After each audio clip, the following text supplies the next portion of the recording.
Hi, I'm going to put this in the category of therapeutic vlogs. I'm not, I just had a therapy session, and the therapist was not in a space to have a very deep therapy session, and I'm kind of triggered right now. So trigger warning for stuff like legal stuff and just trauma stuff. Legal. Trigger warning for scrambled brain. Yeah. No. Trigger warning for trauma stuff. Um, so, what? I'm having a hard time saying this. What I have not told you guys is that I was convicted of a crime that I did not do. Um, I and uh,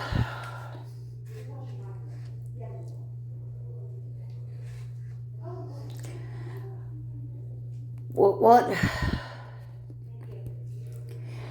what happened was that an acquaintance I had met in a mental hospital that I got together with outside of the hospital accused me of God. My brain is just so out there right now. She accused me of molesting her daughter. And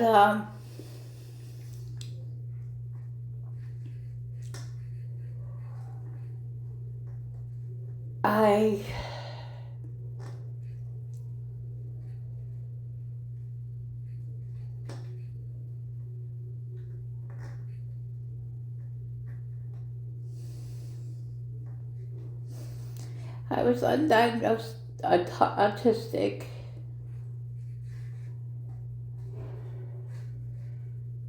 I was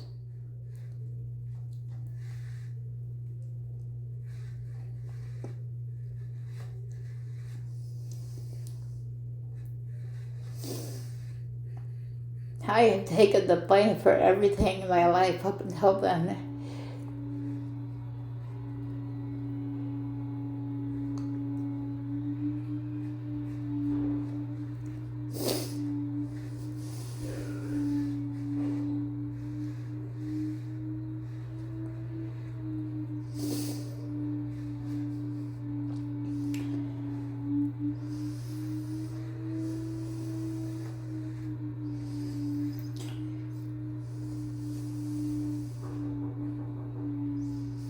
So when she said that to me, I was just like, oh, okay, I did it. I must have done it.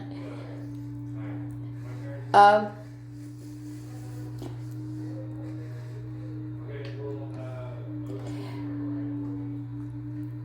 but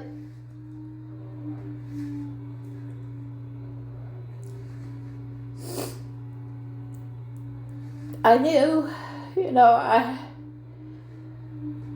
I would never do something like that. That is not who I am.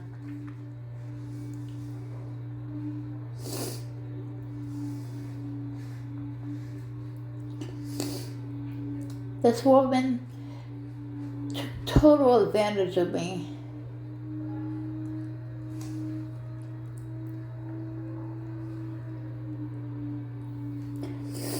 Oh, did I mention that I was psychotic when I was at her house?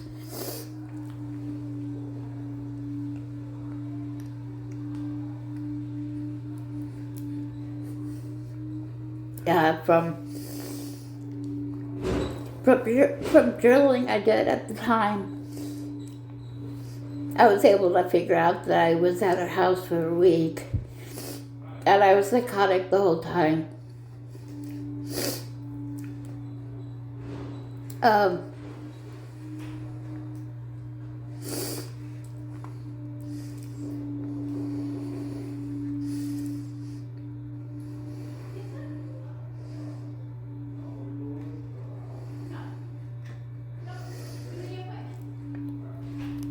the fact it was like a switch flipped in my head, and I remember the exact moment that I it was like a switch flipped in my head, and I went psychotic and decided to take a road trip to our house. Excuse me.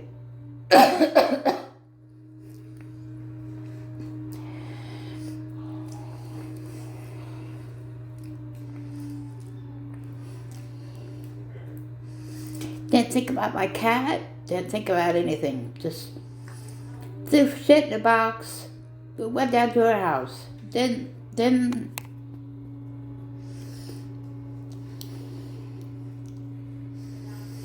Now, didn't do the normal things that you do when you plan to go to someone's house. Just, I threw shit in a box and just threw them in the car and went to her house. And, the fact that I was psychotic was the reason that I made it to her house.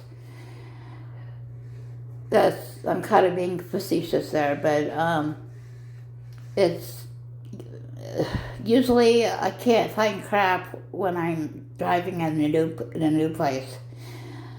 And the fact that I was able to make it to her place on new highways, on totally new everything, in a totally different state. I had to drive through what is it, 2 or 3 states to get to her house. The fact that I was able to make it there is a miracle to me. But before that, the few weeks leading up to my psychotic break, I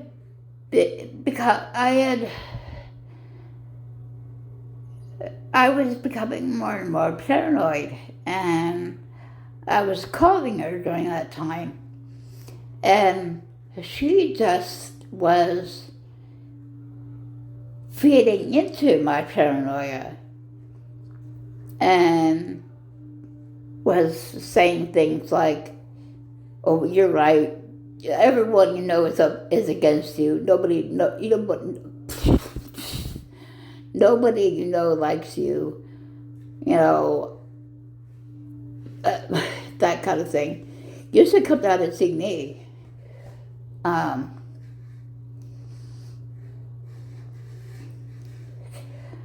So, yeah. She totally took advantage of me.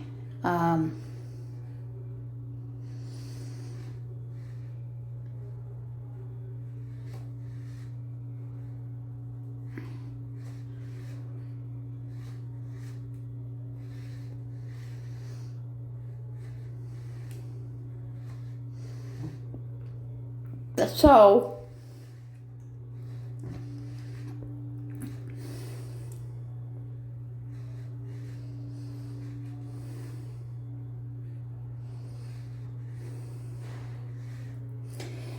I feel so stupid about this. I mean, now I feel so stupid. I didn't, when she accused me of molesting her daughter, I was just like, oh, okay, I must have done it. I must have done it. So I went to a hospital in the area. I checked in and said, "Hey, I molested a child." They were like, "Oh, okay, we need to call the police." Um,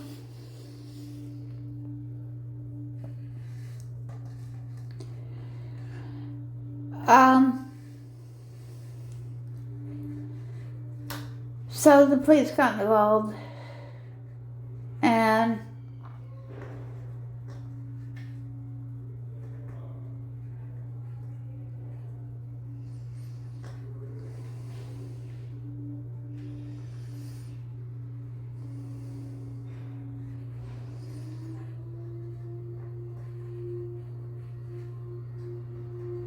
first, well, I don't know.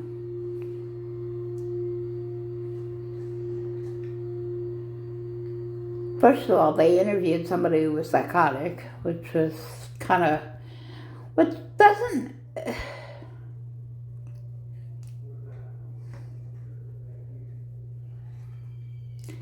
which interviewing somebody who is not in their right mind, doesn't sound doesn't sound legally sound. But anyway,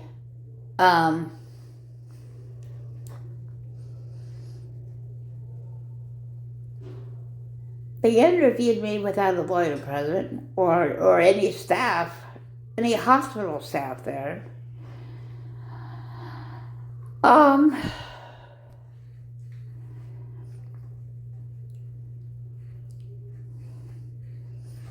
All I really remember about it is that I wanted to be helpful. I wasn't thinking straight. I just wanted to be helpful. Because that's part of who I am.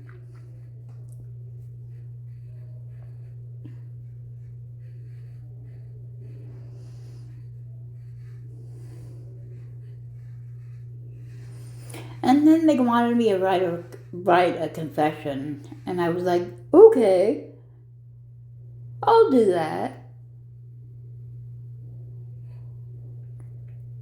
I didn't have anything to remember, so I made something up. And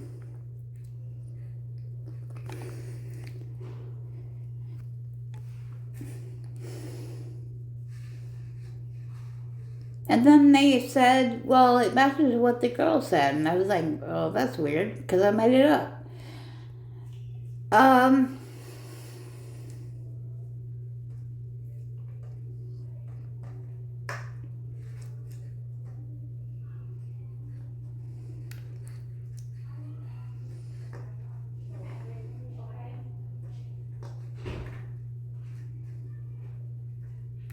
But I didn't say that. Yeah, somebody's in here.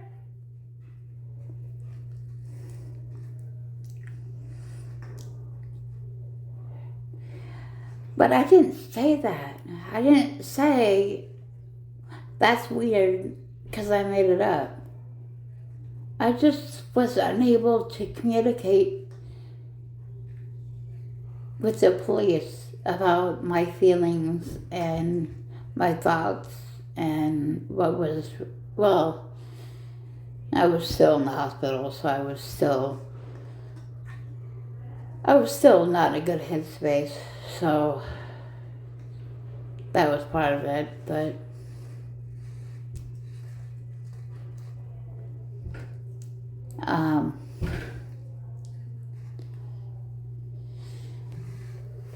I was not able to communicate my feelings or thoughts or anything like that.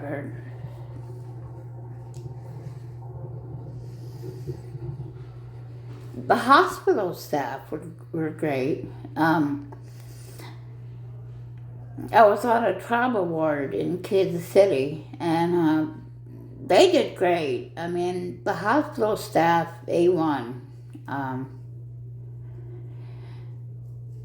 They did a great job, but they could only do so much, I guess. And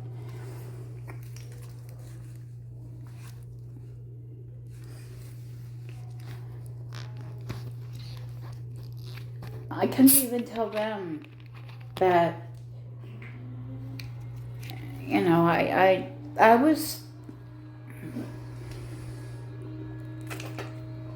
was being who I thought I needed to be.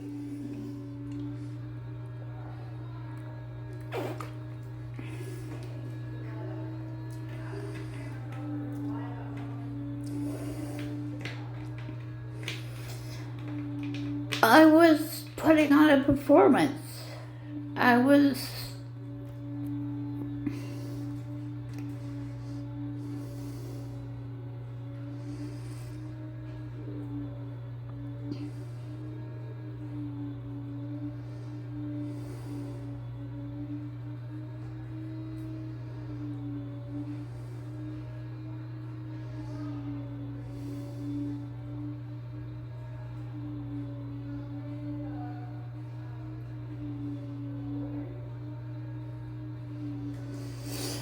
and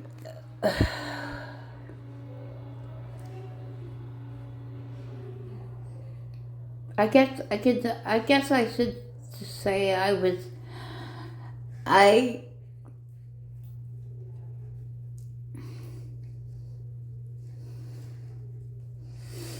I was living my life with the framework of dissociative identity disorder at the time. So I was telling the office staff, yeah, I was telling the hospital staff that it was an alter who done it, and I don't know. I was just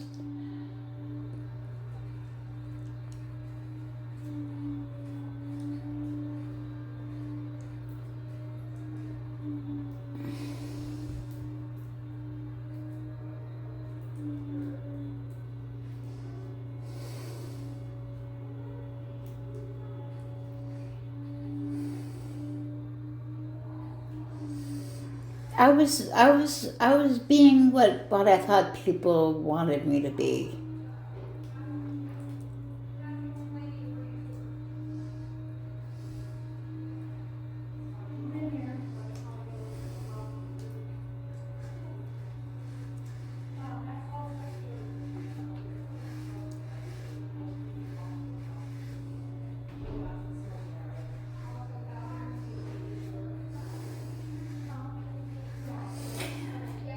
And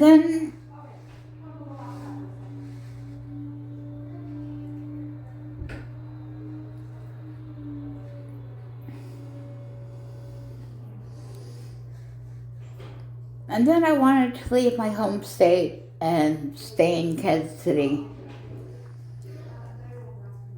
from the hospital. And my parents became my legal guardians, and they took me home to Nebraska. And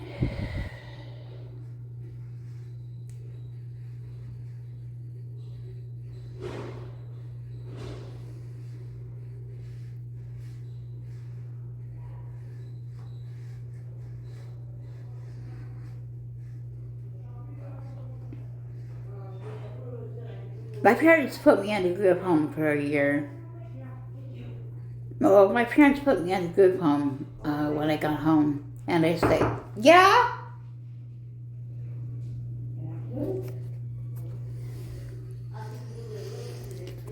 And I stayed there for a year, and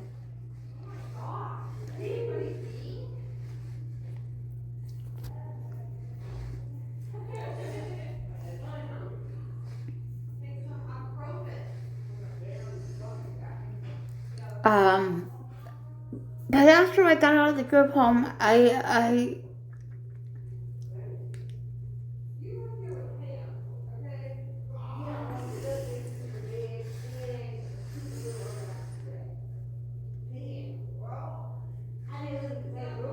you know, I tried to put my life back together in Nebraska. Um,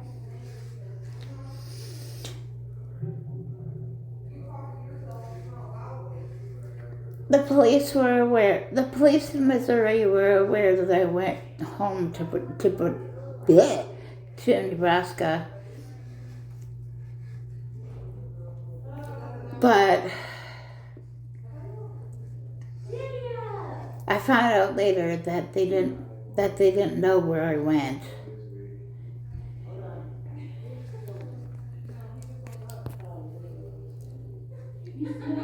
And even though my parents said that they put me in the group home for the authorities did not know that I went to a group home. So,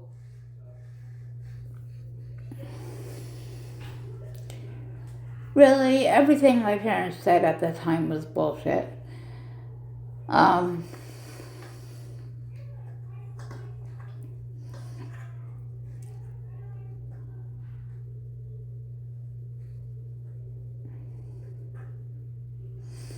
my parents were my legal guardians for maybe 2 years in total during that time, but they did not care about helping me. They just wanted control over me. Um,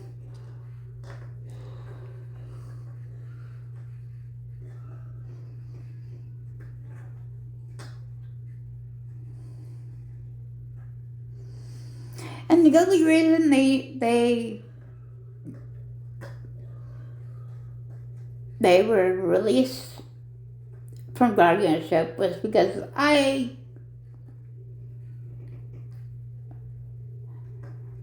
accused my father of sexually assaulting me, and the state took over as a guardianship or as a guardian.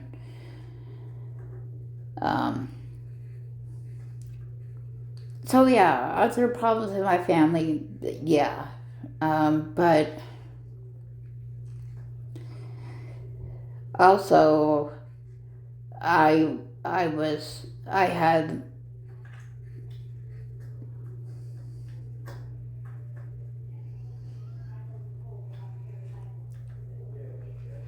I had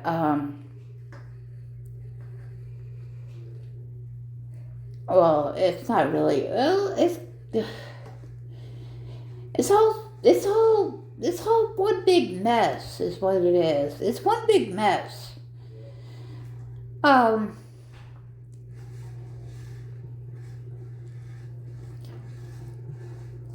when I was 20, I went to my first hospitalization,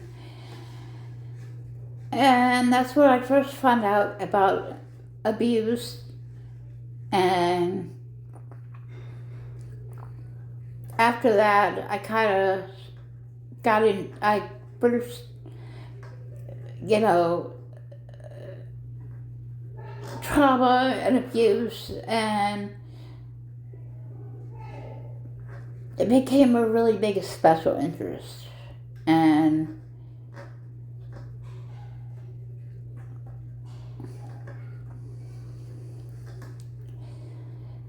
because of sensory issues I have, I started thinking my father sexually abused me, but he didn't.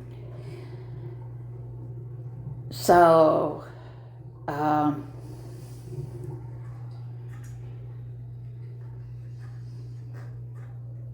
that's where that came from. But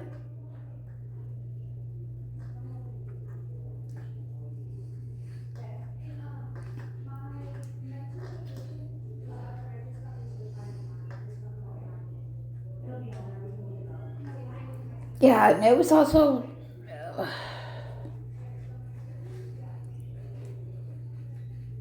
it was during that time that I started seeing a DID therapist, and she was really kind of pushing that narrative, and that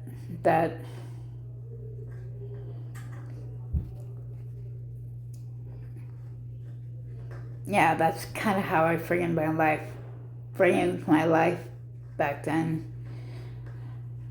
But anyway,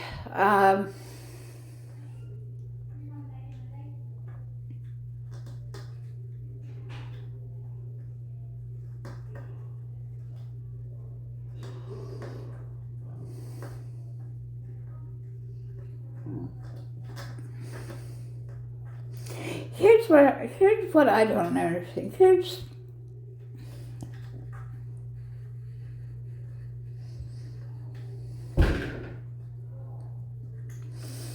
Here's something that is kind of confusing to me.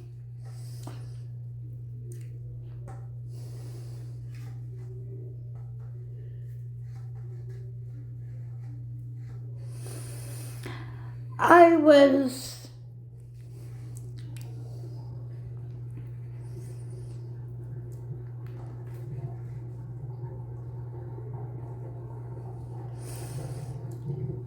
at a point in the therapy with the DID therapist that my father was sexually assaulting me.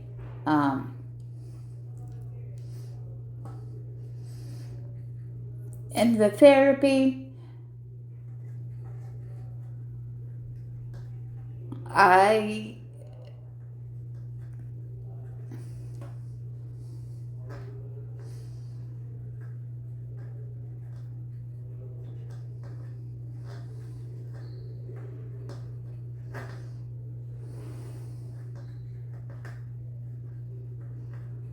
in the therapy, I had told my therapist that I had told my father no. And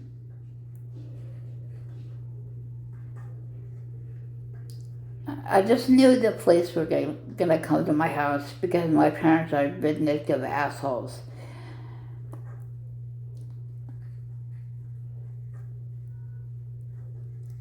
And the police did show up at my house.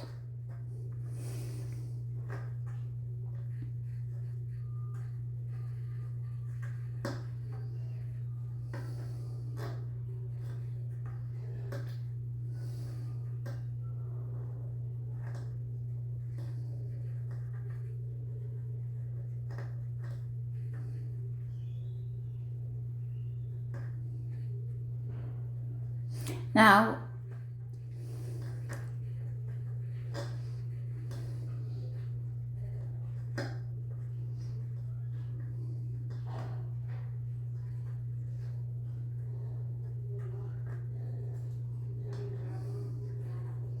if there was nothing really going on,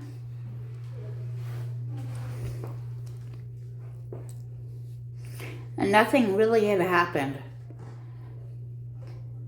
then why would the police show up?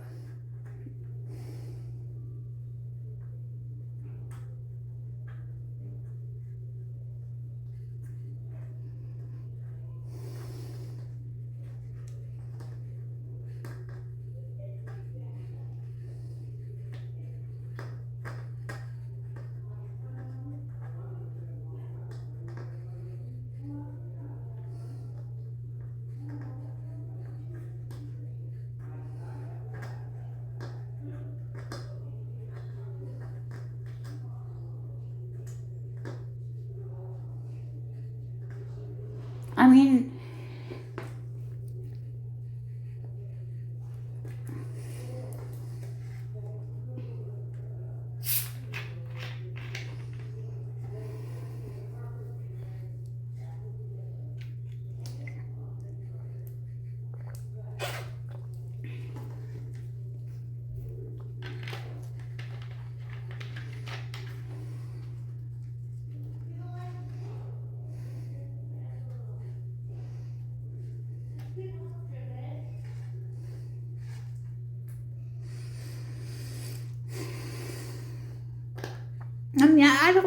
I don't really know what to think about that because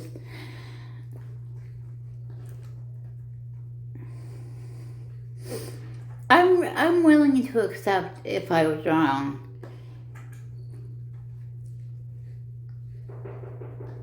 Yeah, that I was.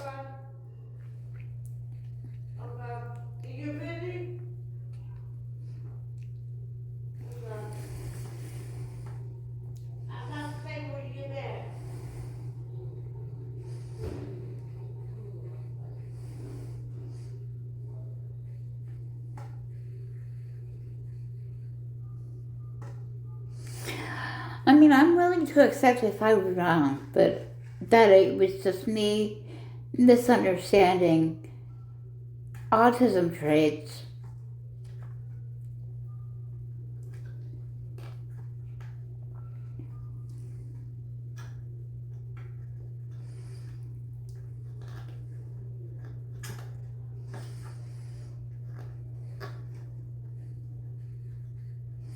But why would the police show up at my house if nothing had happened?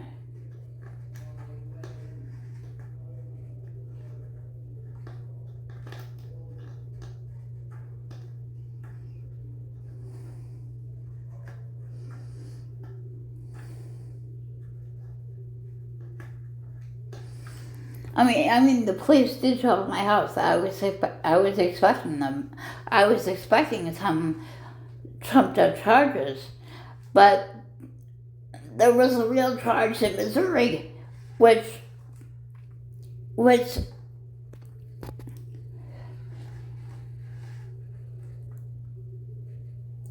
I thought about every goddamn day, but I had no idea what had happened with that because my parents had stopped talking about it, and I had stopped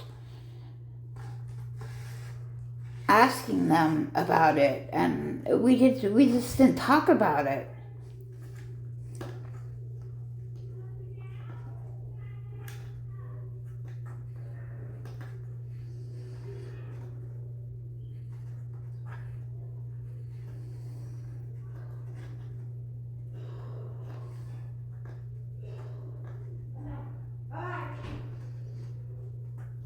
And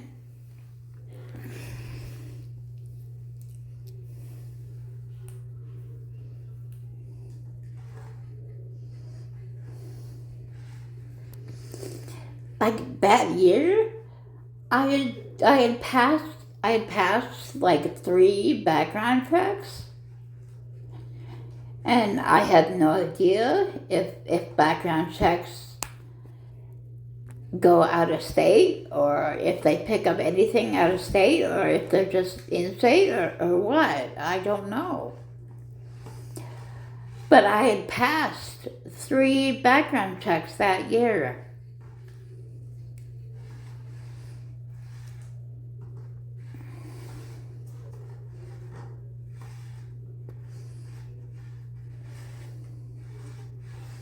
So believe me, I thought about it every goddamn day.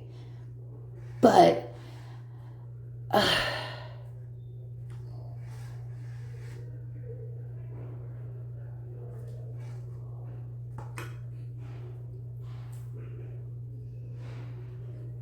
so I know who called the cops. I know who did it. It was my parents, because my parents were the only ones who had my current address.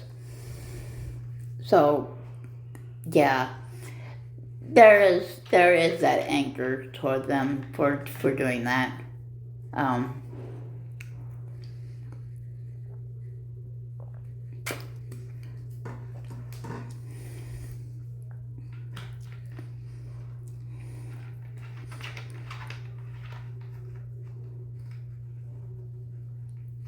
It's a much buried anger though, because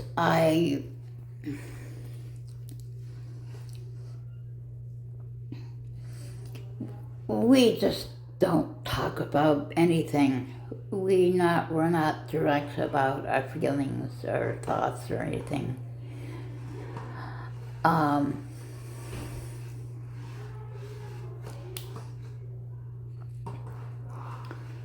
So, yeah. So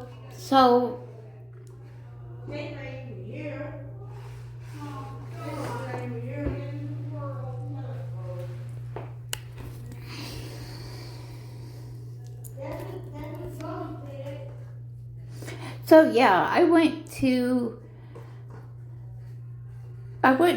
first went to court to face the charges in Missouri, like 3 years after the incident happened, because my parents took me home from Missouri, and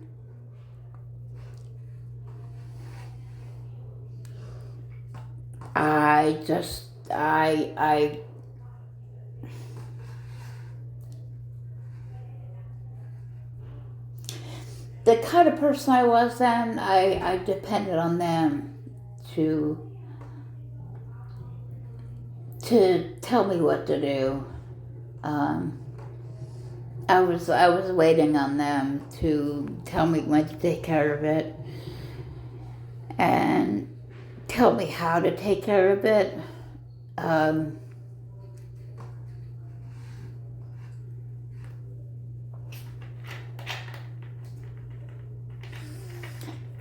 so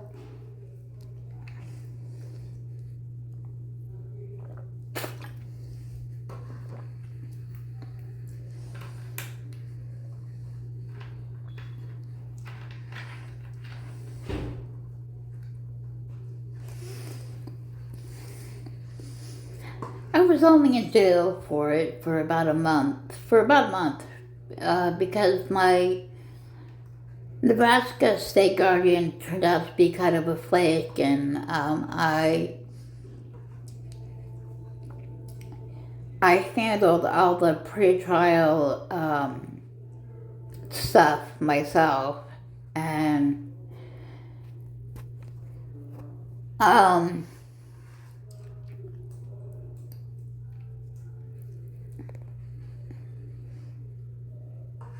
I lost my Section 8 housing, and not because of the legal stuff, but because my apartment was messy, and I lost my Section 8 funding.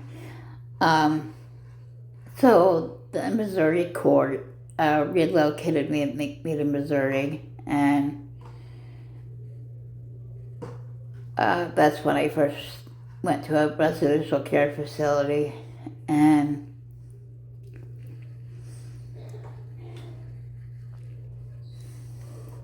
I was in a residential care facility for about a year and a half before my court hearing, and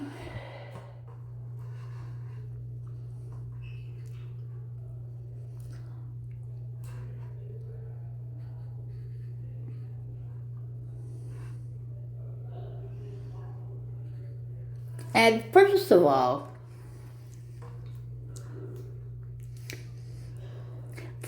they tell you on TV that well, here in America,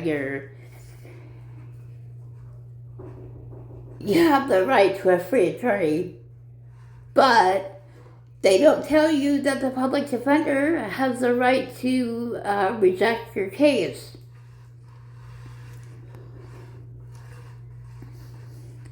Luckily, the judge I had ordered them to take my case.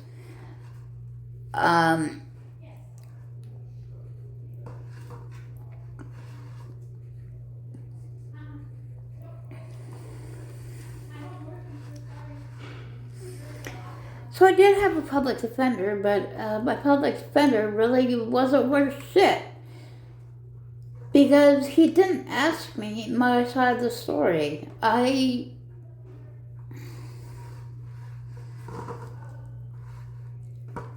brought with me all my documentation of all my hospitalizations, because thankfully I had them all, and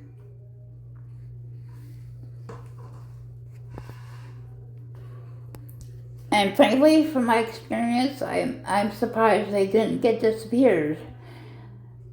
But yeah, so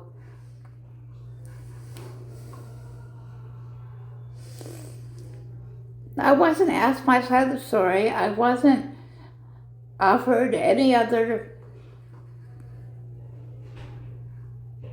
kind of plea other than not guilty or guilty. And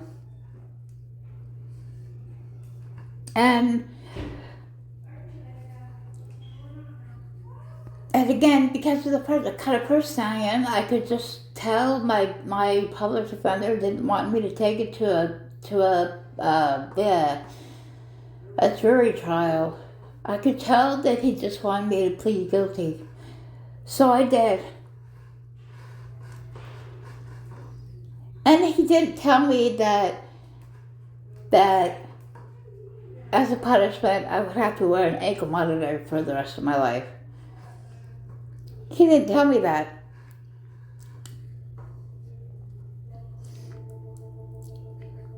But, and I think if I had known, I would have fought harder, but he didn't.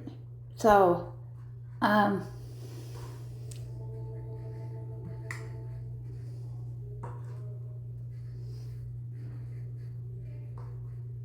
did I say I didn't? Did I say I didn't get a chance to tell my side of the story? I forget now. But no, he didn't ask my side of the story.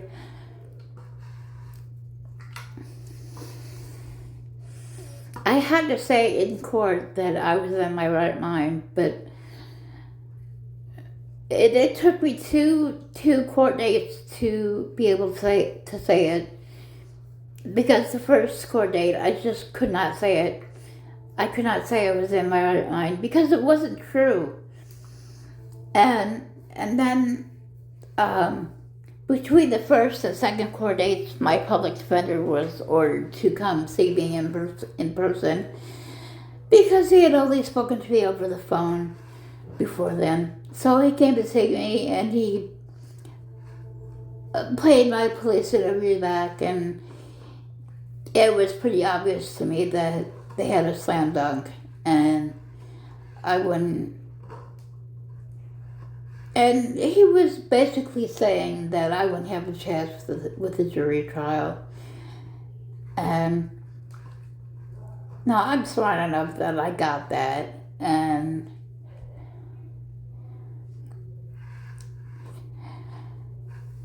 I just,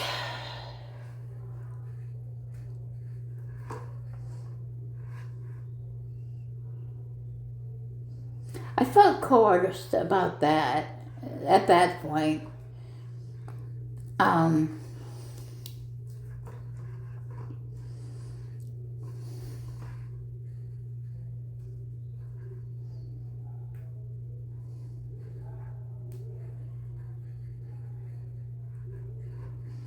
Yeah, my therapist tried to say the police coerced me into writing a confession, but no, they didn't really coerce me into writing a confession, but I definitely felt coerced into pleading guilty. Um,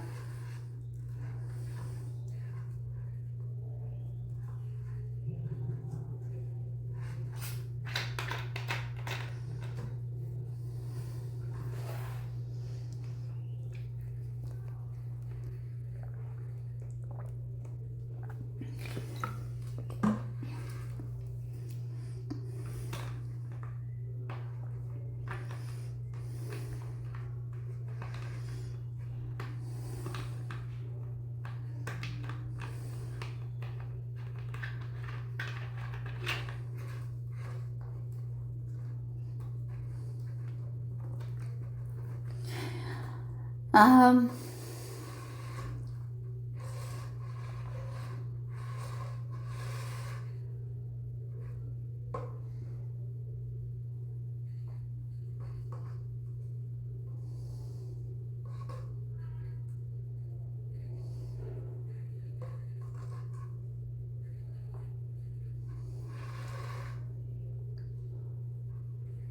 so, yeah, okay. I got, I did get sentenced to prison for 15 years, but I got a suspended sentence, so I got probation for 5 years. So,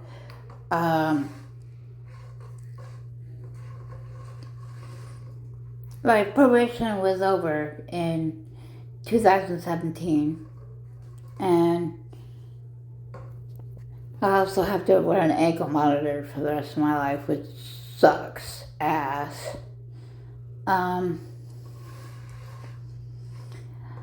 But, excuse me. But yeah,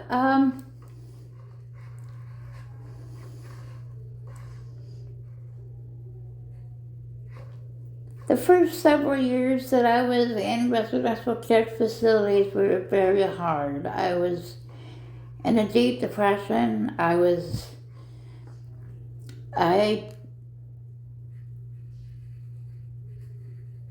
was definitely in a hole. I did not feel human anymore. I did not feel like I deserved to be with humans.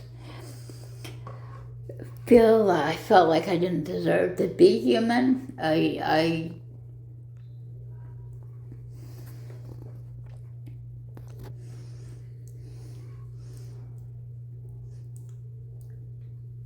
questioned whether I had done it or not. Um, but now I know I would never do something like that. Never in a million years. Um, and now that I know I'm autistic, it was just, I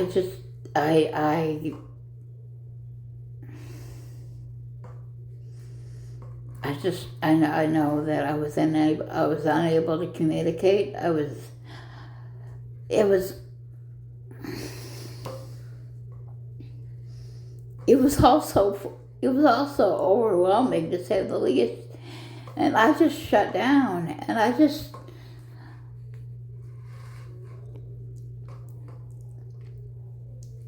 could not communicate anything to anybody.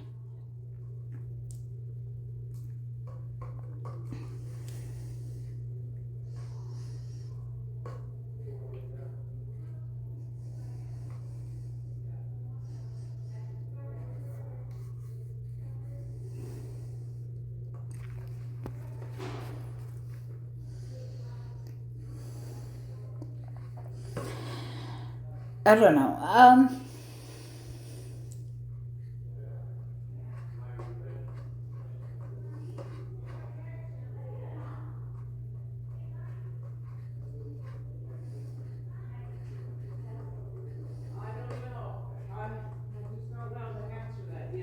My excuse me. My previous placement, I was in a pretty big hole, and excuse me, I didn't know how to get out of it. But then they closed, and I came here to my current placement, and it was a new place, new people, and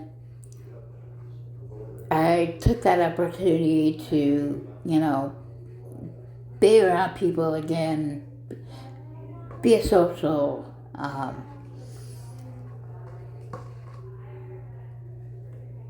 Think of myself as more, think of myself more positively, and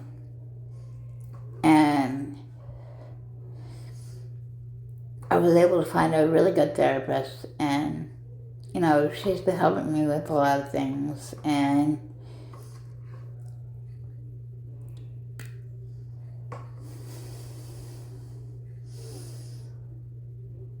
now she told me to tell my story to the internet. um,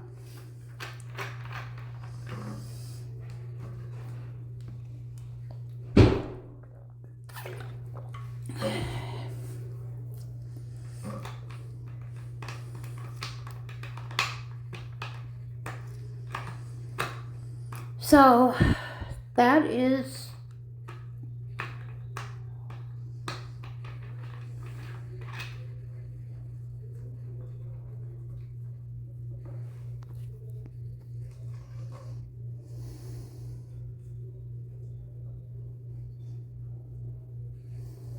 so that was the thing that I was keeping back.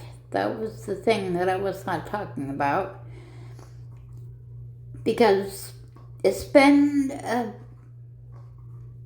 hugely shaming thing, and I've been so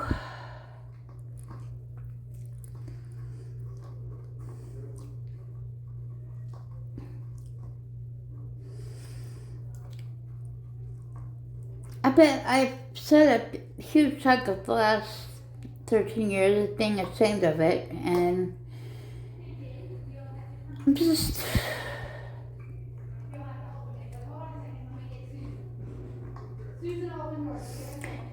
I am tired of living this way. I'm tired of living with this stigma and this label, and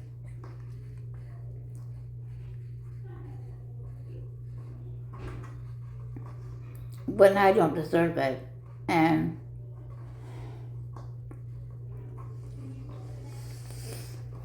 so, yeah, I hope you guys aren't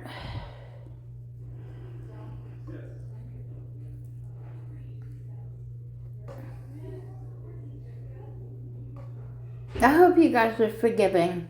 I hope you guys understand.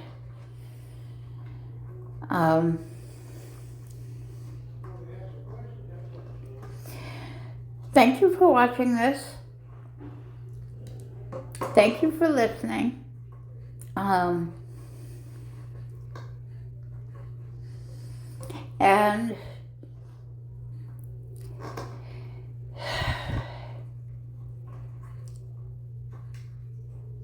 if there are any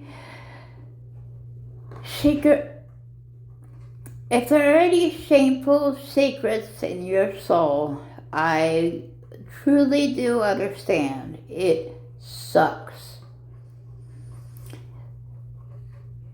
So, I want you to know that I understand. Have huge soul-sucking things in your past. Thank you for watching. Bye.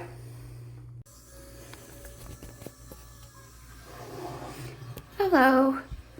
I've just spent the last hour and a half editing my video, and the first time through, my brain was like, I feel so good. I feel so light. This is great. The second time through, my brain was like, I'm so tired. Leave me alone. So, yeah. There was a long time there when I couldn't talk about any of that without having a meltdown. But it would just constantly run through my brain all the time. And I would, maybe it'll run through my brain less now that I've finally gotten it out. But, yeah, it had its own pathway in my head because it had been there for so long. And it just loopy, all the freaking time. And there was a period of time, there was a month there, April of 2007, that I skipped entirely, but that was when I was in a hospital ward in Nebraska, that my parents looked like I had murdered them, but they were still alive somehow. So, yeah. That's not very fun to think about, because they just looked like I had, I think they would have, I don't know, maybe they would have preferred if I had murdered someone. They just looked stricken and made me feel so guilty, and it just, I don't like to think about it.